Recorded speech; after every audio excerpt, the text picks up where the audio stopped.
It will also address the recent advancements in food sector, innovation, financing with a special focus on sustainability.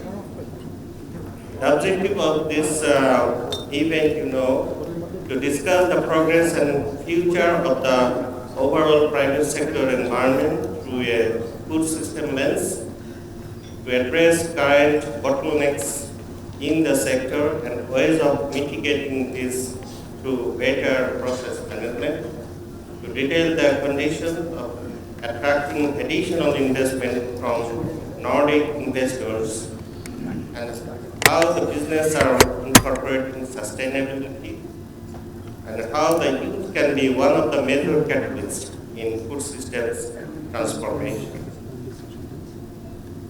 So there are a few more words about the aim of our first panel discussion is to find out the investment outlook and opportunities for Bangladesh, what actually we need in this food system, and what kind of investment actually we require, and how much actually we need.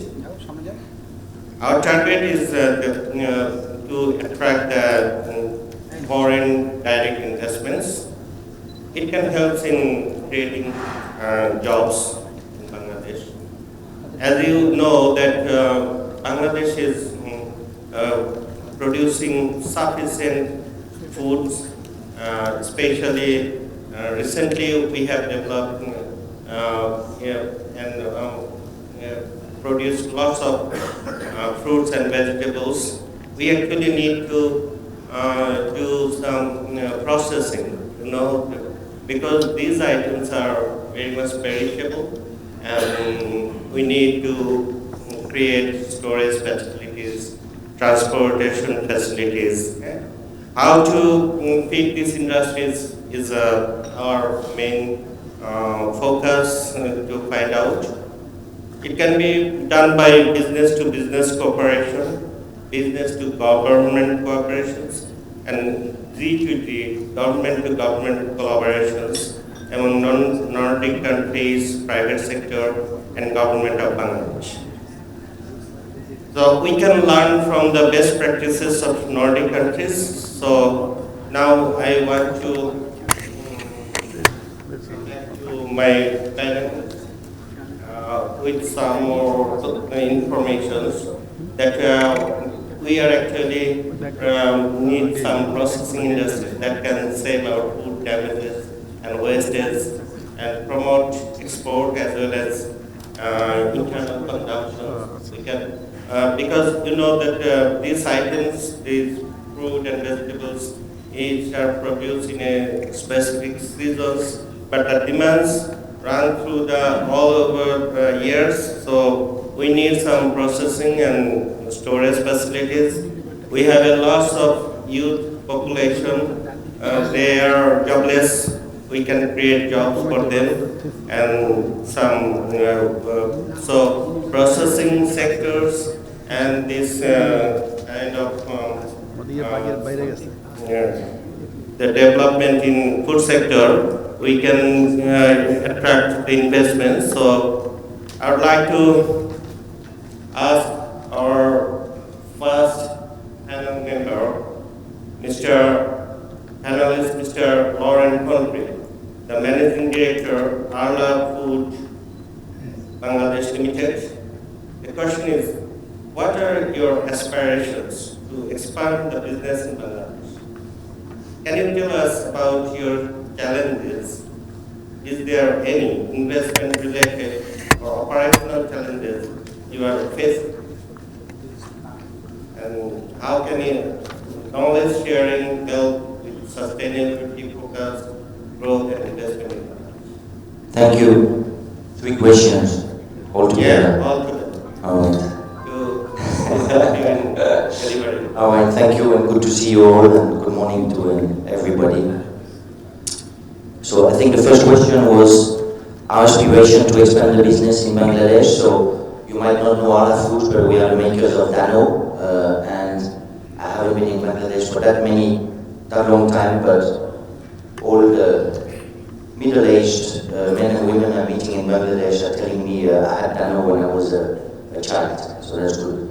And I hope, of course, they are still drinking Dano milk today. So we've been here for 50 years, and hopefully we'll be there for the next 50 years. So that's the direct and simple answers. We have approximately 2,000 people, depending on our company in Bangladesh, directly or indirectly.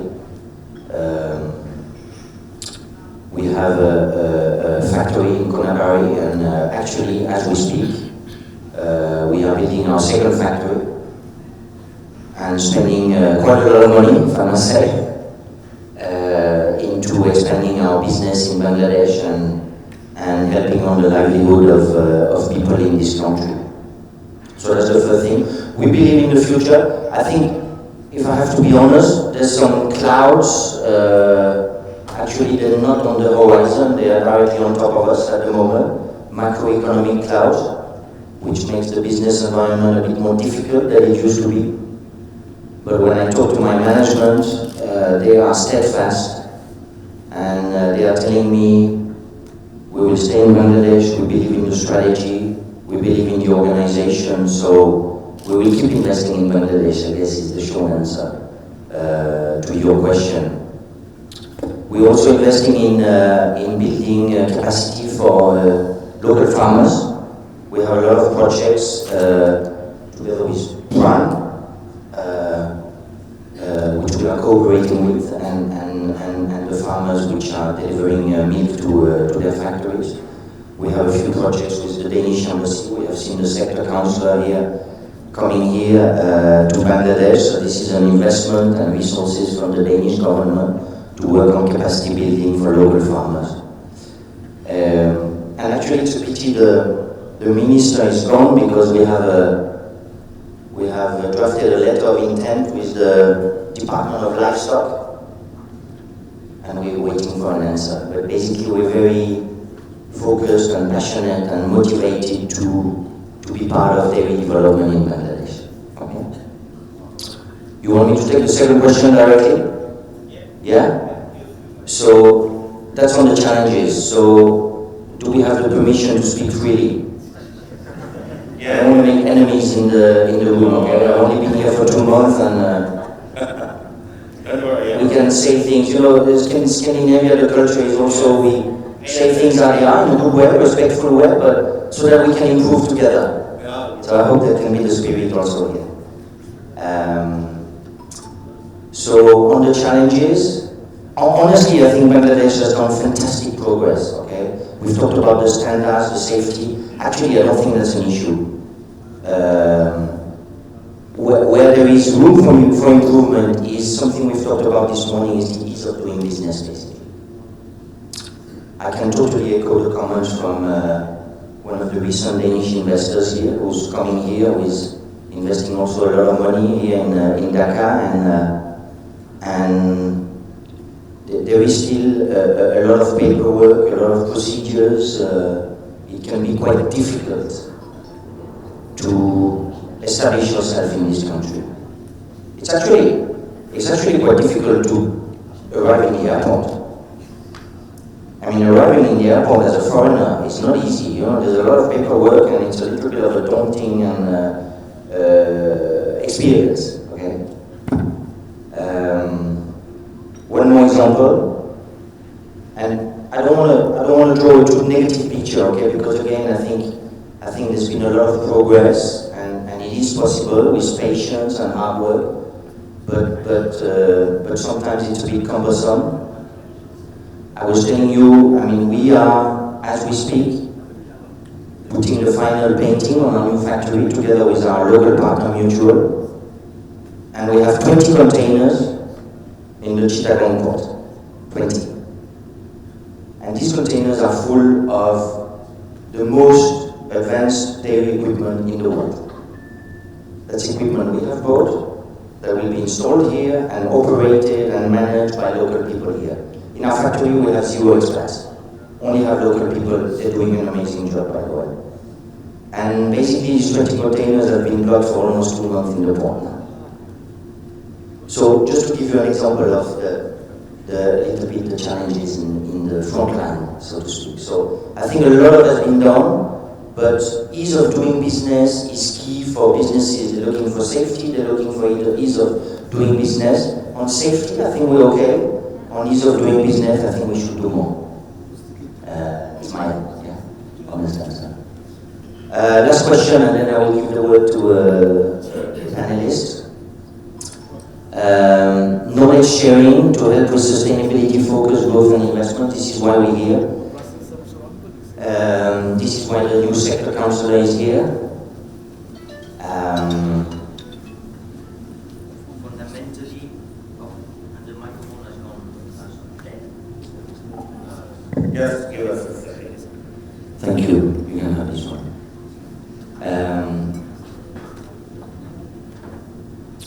Fundamentally, we think as an organization and also personally, I think being curious and being open, which is actually what the minister was talking about at the end, is key for growth and prosperity.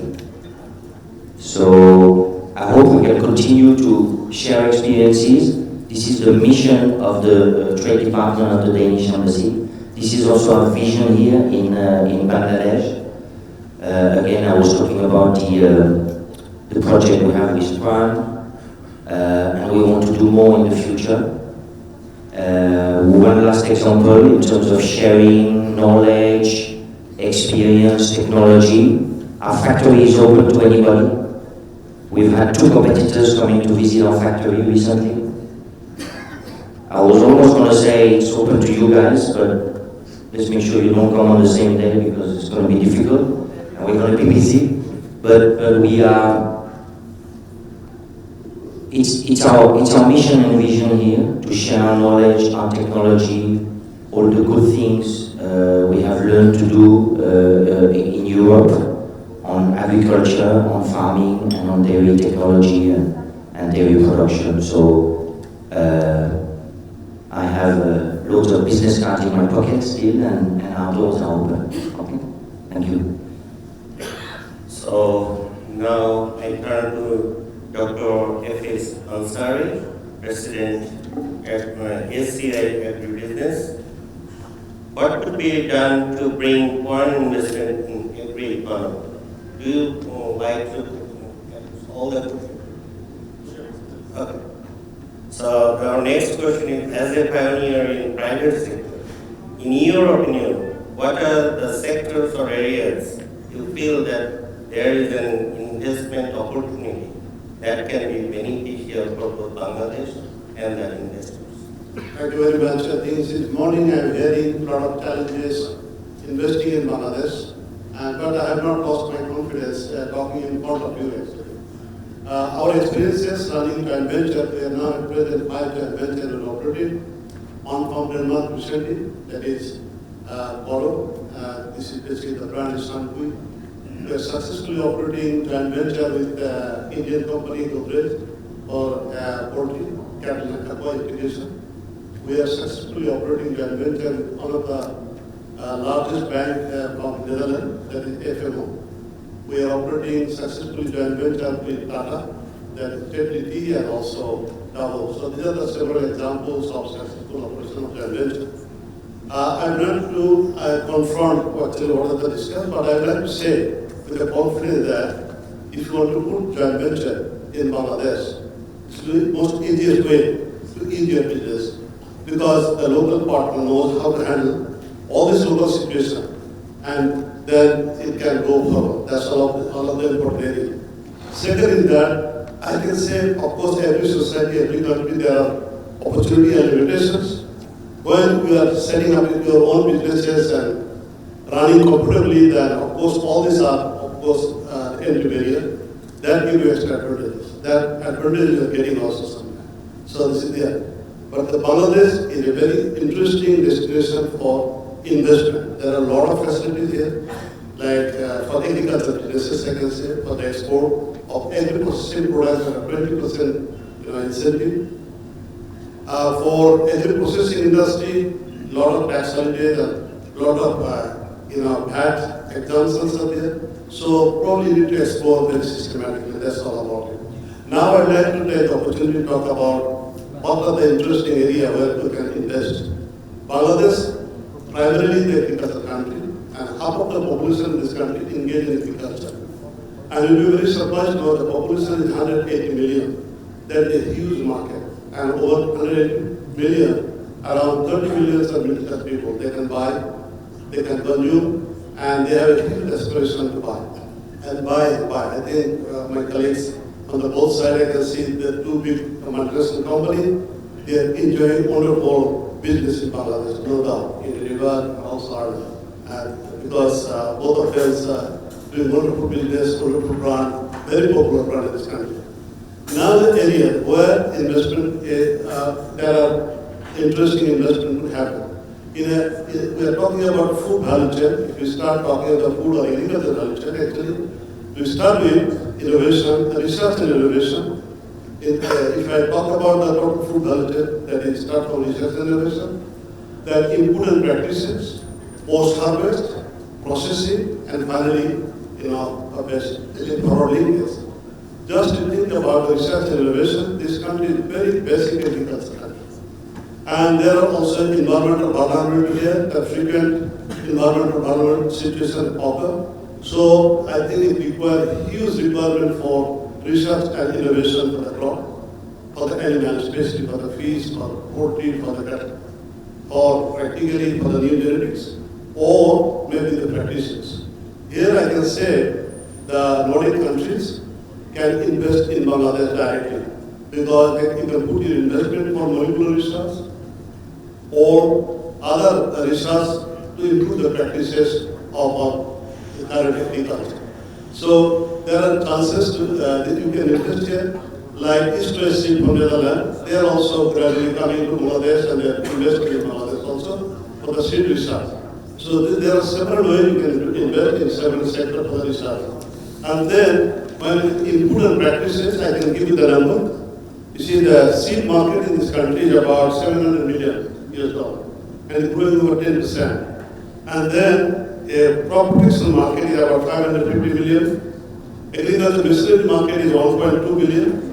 And animal health business is over 500 million. Feed market is 2.8 billion. And poultry market is about 3.3 billion. So these are all, I can say, few numbers where investment can be done, either input or other practices. For the agri-machinery market, there are possibilities you can invest in 2 years. One is that for the trading activities, or also manufacturing of spare parts. There is a huge market for the manufacturing spare parts for the local consumption. At the same time, also this can be manufactured and export to many countries where there are similar kind of industries that exist. Then post-harvest, practically nothing has happened in this country for the post-harvest. This morning I was talking to you about a potential investor from Denmark. They have a capacity. The like multi-chamber cold houses, like cold houses for the potato, for the onion, and storage for animal, like a chicken, storage, processed chicken, cold houses for the beef, for the meat, for many areas. There are also opportunities to invest in these particular areas, like after post-harvest, and also for the transportation. Practically most of our agricultural goods transport from the village to city with the traditional trucks. It's not a covered van, not ambient temperature. Here also, this kind of whole chain can be established also, but it is still very basic, and there are huge opportunities for this kind of investment. And then, of course, the processing is a very big area. Practically, we are doing whatever we are doing. The processed food are mostly domestic consumption and also for the export market. The export market primarily for the ethnic market, not for the mainstream market. Ethnic market based, we see that where Bangladeshi, Pakistani or Indian people are living, we are selling this kind of food outside. But I think there are possibilities, the way Arla is doing, the way Mollah is planning to do, the way other companies, basically Unilever do it. Of course, it can be done for the domestic market. At the same time also, when it is a food item, brand is very important. And these great companies can invest in Bangladesh and also the process here and then export outside. It would be like that this company's product, not from Bangladesh's product. So what I say that you can invest here, use the local raw material, use local talent, use local workers. That will be much cheaper to produce here, and you can export across the world. So these are the possibilities that can be invested here in Bangladesh and processed here. Finally, retail chain. Retail chain market here is a modern market. Only 2% of the total retail business is related to modern retail chain. So this market is growing very fast, and I believe that if the investment comes from abroad, either with the existing retail chain, or you can set up a own retail chain, that would be a big opportunity for investment in Bangladesh. Altogether, I say that in agriculture sector, in food value chain or agriculture value chain, there are huge opportunities. Recently, what happened, there are huge transformations in the dairy industry. The growth of the dairy industry is very fast now. I think in 3-4 years of time, we will have a surplus milk. And we will be able to produce milk with even below the cost of international and standard. So this dairy milk can be converted into cheese, ghee, and many things. And that technology we don't have. Probably we need a partner, probably we need an investor. We need also, venture capital.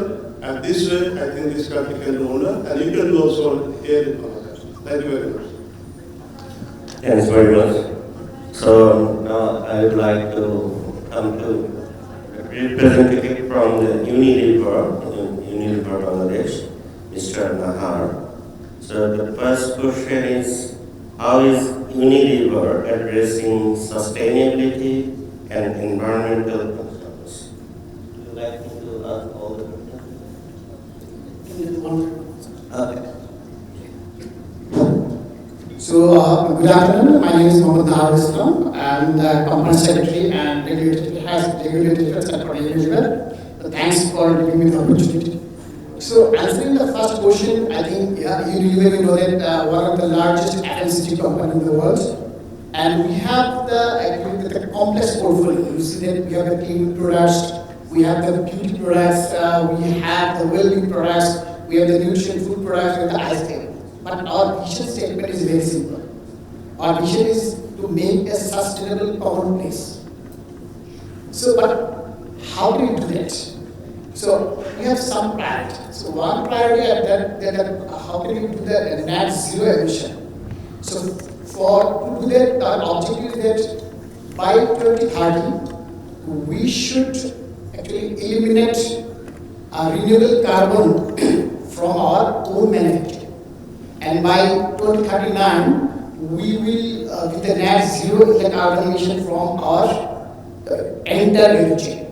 And how to do that, we are closely working with our suppliers for how can we to innovate the low carbon ingredients, to formulate our products or to offer consumer the plant-based alternatives. We are also working to reduce the waste, and we are also working to transporting more and more renewable energy, and also working for the deforestation-free supply chain. This is the one priority. Another priority is to preserve the water resources, because we believe that what is the important component, and we should be responsible for that, and the water should be preserved, and this resource should be kept in a way that for the future, that our future generation can get the safe and resilient water supply. And for that, one priority is that we are trying to reduce our water consumption. If you see the last year, we reduced almost 200 million plus liters of the water consumption in our factory. We have invested hugely in the water treatment plants, and the wastewater, the more than 80% wastewater we have recycled or we have reused. And also actually we are working to use the rainwater. About 55,000 square feet area we are using to restore the rainwater which are coming in the monsoon. Another priority is our to how can the waste-free world or the plastic-free nation. And for that, all the waste, what we are producing durable out of manufacturing, we are using, reusing that or recycling or the core process rather than send it to landfill. And for the plastics, one of the priorities is the rethinking of the plastic design. For our innovative designing last year, we reduced 30% of plastic uses by the innovation design of the packaging. Another is that how can we building a circular plastic economy. So we are working closely with the city corporations, we are working with the development partners and our vendors to collect the plastics. And you are happy to know that last year we collected more than 4,000 tons of plastics, which are 44% of our plastic footprint. So that's what the way we are contributing in the sustainability. Thanks for your response. Our next question is, how important it is for the private sector in food industry to think about sustainable, responsible business practices? Yeah, thank you. Actually, if you see the food and beverage industry, currently, actually, they are one of the main contributor or consumer of the user of the power. And that's why I think there is a responsibility for this industry to actually adopt the sustainable behavior or responsible behavior for the future. So one of the ways that they can introduce the sustainable manufacturing practices in their sites, like that how can they minimize the impact of environmental things, how can they reduce the waste, how can they actually contribute for the well-being of the population they are working in their site or in the adjacent society, how they use the renewable carbon. So these are the things they can use on this the manufacturing side. Another part is that how they are actually using the alternatives of the plastic, the packaging. Instead of the traditional packaging, how can they use the compostable packaging, then biodegradable packaging solutions, recycled plastic solutions, or reusable plastic solutions. And another part, I think, they can think on that sustainable the energy what they are using. So how can they be using the more fossil fuel-free energy for their consumption? That's when they think they can contribute to that. Okay, thanks. Our last question is, what are some of changes required, if there is any, in the regulatory context for increased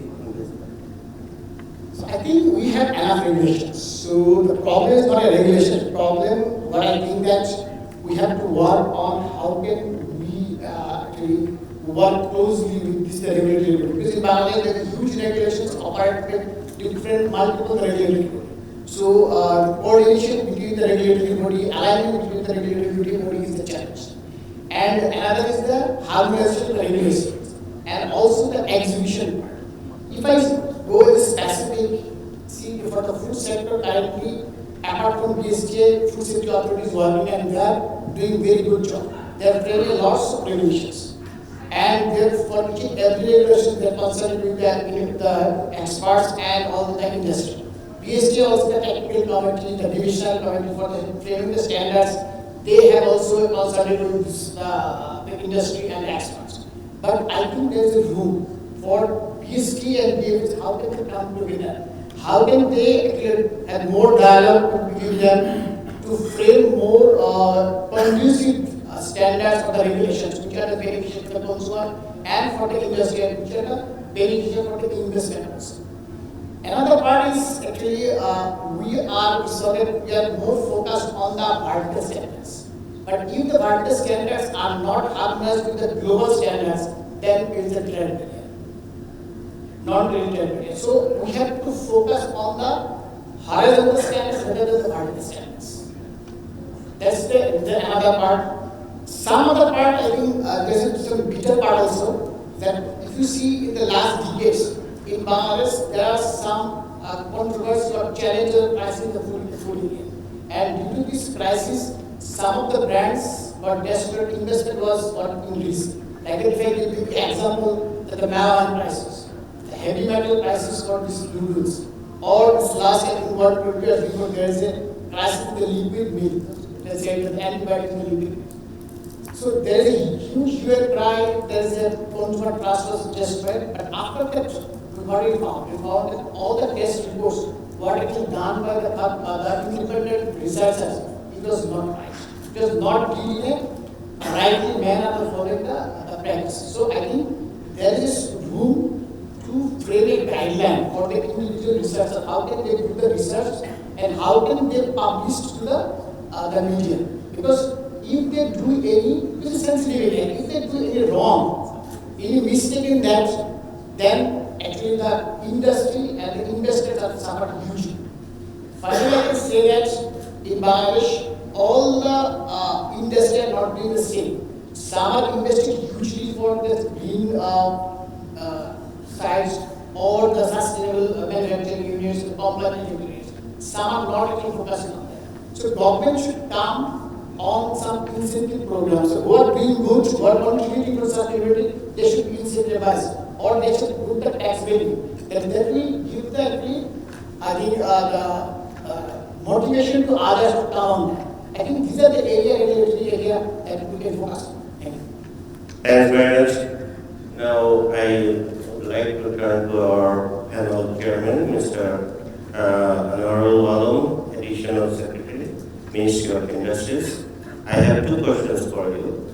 So the first one is, Ministry of Industries has the widest stake in the food and export-related industries. What are the kind of opportunities for investment and tracking private sector investments, aligning with standards, safety, and quality? And the other question is there any scope for the country-level cooperation with Nordic countries? Thank you very much, Honorable Moderator, distinguished participants. Really, I'm proud to be here to this occasion. I would like to give thanks at the beginning of my speech that the panelist members, they have discussed the issues, details, and that made my job very easy. And if I start from the first question, food and export related industries, that if we look at the speech of our Honorable Minister for Ministry of Agriculture, he has already mentioned details about the agriculture sector. So, if we look at the situation and if we want to invest, we think that we need raw materials. So, if we want to develop the agriculture-based or agro-processed food industries, Bangladesh is the best place to do that.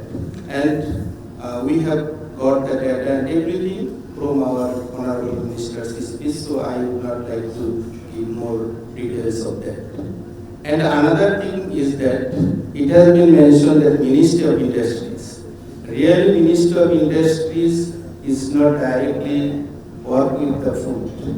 They really do the policy and policy for the investment. Because it is known to all that we have the target in 2030 that the contribution of the industrial sector will be 40% of the GDP. So this is the main challenge for the Ministry of Industries. And for this, Ministry of Industries has adopted a lot of policies. And that policy helps the private sector to come forward. And one best example, if I tell you that once we did not think that Bangladesh can produce the car, but now Bangladesh produces car. So this is the really the impact of the policies that is taken by the Ministry of Industries. That means the government of Bangladesh. Besides that, directly Ministry of Industries also think about the health of the people. that BST is the organization, they ensure all the standard and quality of the food and everything. And especially, we are very much concerned about the health of the people, and for this reason, Ministry of Industry is particularly working in two sectors. One is salt and another is fortification of vegetable oil. And at this moment, I would like to give thanks to GAIN that with the support from the GAIN, the Ministry of Industry has already enacted a law and also rules so that we everybody we can get the edible oil with vitamin A and in future with vitamin D also. So this is the contribution of the GAIN for the food sector in our country. And also the salt, we have also introduced, and already we have got a lot for the iodized the salt, and we have succeeded. And one more thing is that once we imported salt, but last 2 years, especially these years, the production of salt is the highest in the last 62 years. So this is the achievement of the policy of the Ministry of Industries. Now, I would like to draw the attention that there is a word with my question, that is the current opportunities. So, personally, I think that at present, Bangladesh is an investment-friendly country because we have a lot of policies that helps the FDI as well as our local investors. Bangladesh already established BIDA, Bangladesh Investment Development Authority, that is the similar to the JETRO of Japan and as well as MITO of Malaysia. So that helps the foreign investor to invest in Bangladesh. So this is an opportunity. Even last almost 5 to 6 years back, we did not have this type of opportunity. And another thing is that market. If we look at the market, Bangladesh already mentioned that we have a lot of population. So our local market is big market. As well as if you look at the labor, still compared to all other countries, the labor is cheap in Bangladesh. So undoubtedly it is the opportunity for investor to invest in Bangladesh, for an investor especially. And some other things about the Nordic countries, that they are from the beginning of our independence, they are working with us. And even some investors, they are working with us. But at present, I think we are in the lead of cheap recycling. And we are also thinking about the shipbuilding. This sector, they can come to us with the joint venture. Already our one moderator, one panelist mentioned about the success of the joint venture. In Bangladesh, even Ministry of Industry is also developed some industries that is with the joint venture like Kapco and Atlas. So this is the opportunity, and already some foreign investors, they have already expressed their interest to invest in this sector. So I think they can in this sector also. And we have another promising sector, that is leather. And we have already developed another leather estate in Shabar. That is, once it was a hazard, but now it is coming up to the standard. So this is also an opportunity to invest here.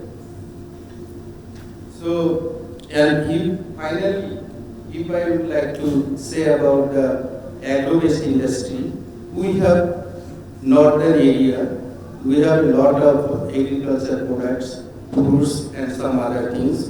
And that area, even if any investor interested to come in joint venture with the Minister of Industry because you know about the Food and Food Industries Corporation. So they have a lot of land, so we can develop their agro-based industries. So we welcome all the foreign investors as well as our local investors to work with the Ministry of Industries. And I believe that at present, Bangladesh is a good position for investment. So I would like to invite all the foreign investors to come to Bangladesh. And even if you are interested, you can sit with the Minister of Industries and then you will get all the opportunity that you can get. Because with our policy, industrial policy, there are a lot of exemption for the foreign investors. So I think it will be a good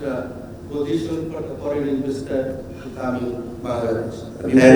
Before I conclude, I would like to give thanks to our moderator and also the panelists for their job and also the distinguished participants for patience here. Thank you very much. Thank you. We are running short of time, so I would like to take 2 or 3 questions, please. And please mention to whom you are asking. The ladies first, then I'll come back.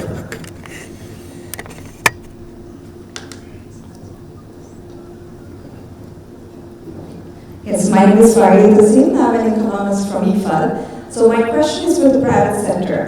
There are about 30 million smallholder farmers in Bangladesh. What could help to facilitate a partnership or an engagement between these farmers and the private sector?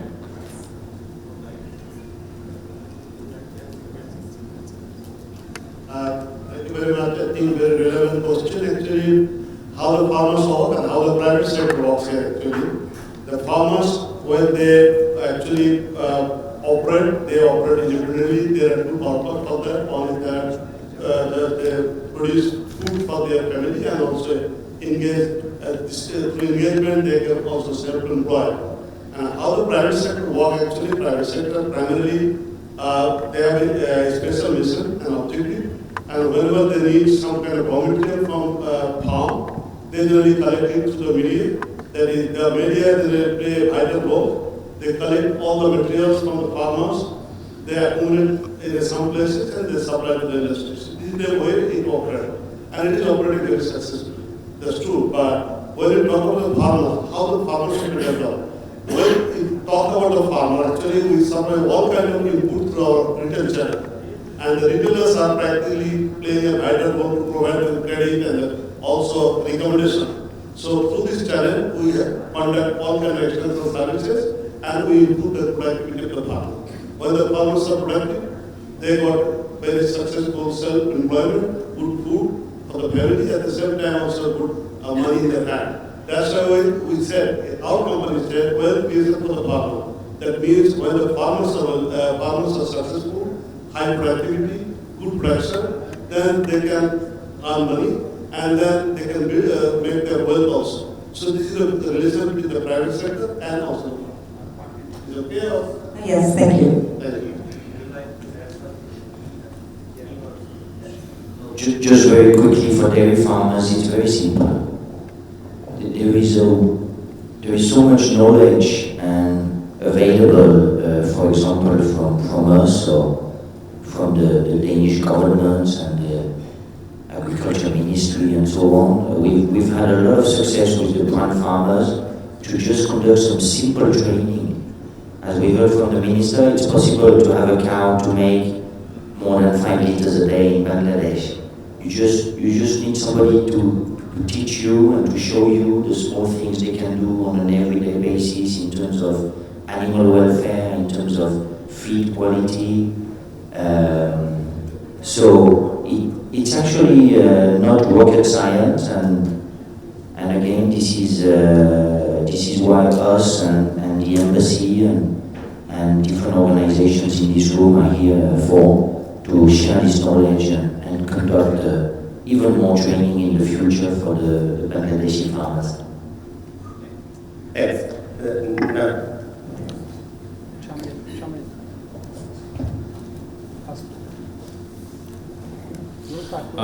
Thank you, everyone. We have a very informative sessions. I have a question, but before that, I would like to share a few facts, if you allow me, Mr. Manager. Mr. Ansarey was covering where we should be investing in Bangladesh. It was absolutely finely covered. But I would like to focus on one area, like when we are talking about smart Bangladesh moving forward. So we need a shift from the conventional businesses to the next generation businesses. That's where it comes in our young, bright founders who are solving problems of different industries. So that's where startups comes in. We have been discussing where there are a lot of farmers, how you can help them. So there are startups who are helping these farmers, and we are supporting these startups to help them to grow. So that's how I think, especially in the agricultural sector, they are solving so many challenges that can be solved with technologies, innovations, and data. So I would also like to know from the panelists, from corporates and the government, how you can help investors, alternative funds in Bangladesh, to help these startups and help them to contribute to the economy. Thank you so much.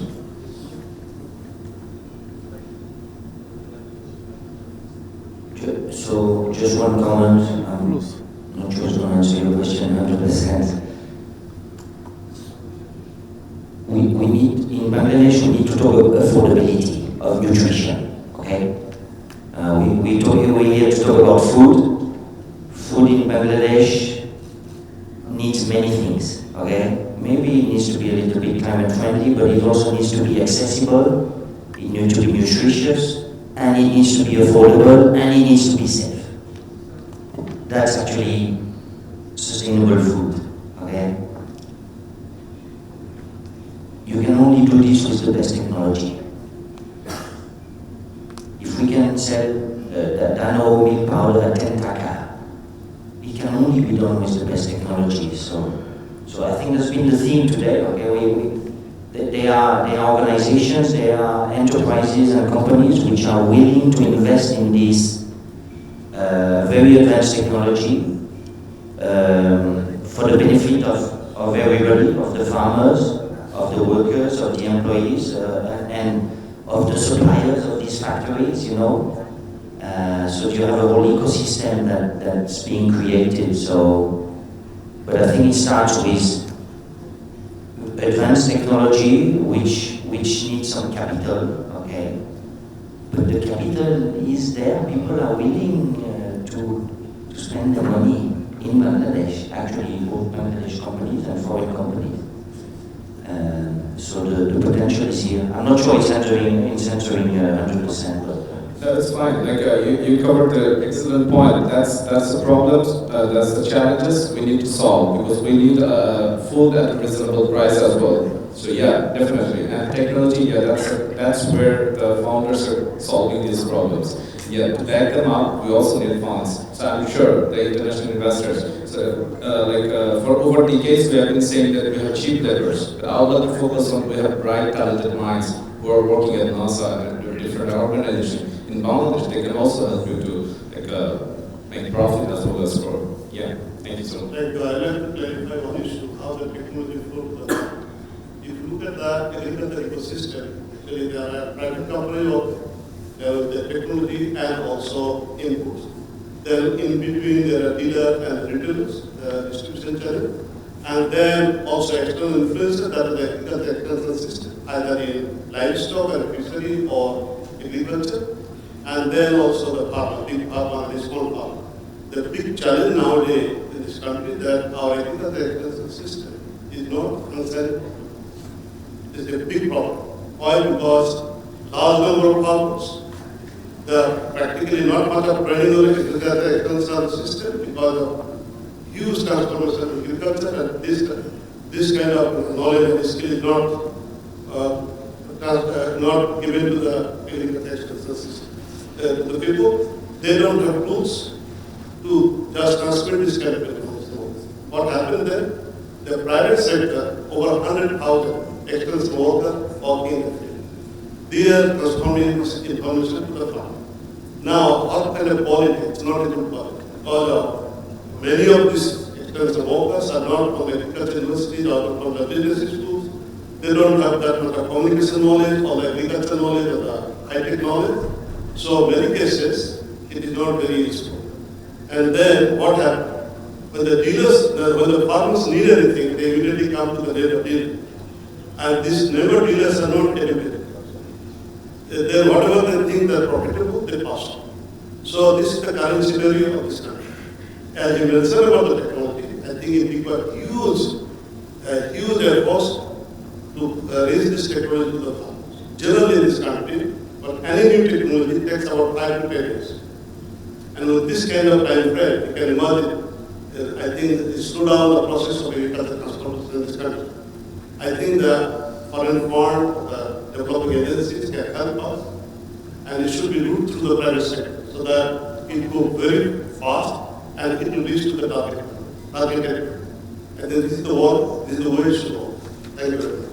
Thanks very much. Sorry, due to time shortage, I cannot take any other questions. Now I come back to Mr. Anwarul. Can you please summarize the discussion?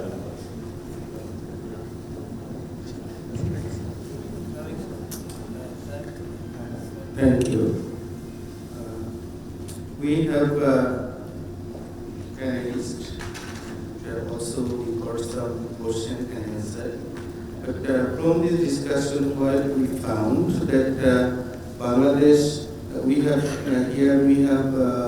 understood the present situation and what are the opportunities and what are the challenges to go ahead.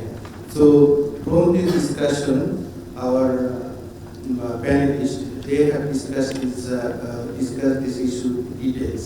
But I would like to say one thing more, that we have some challenges, that is true.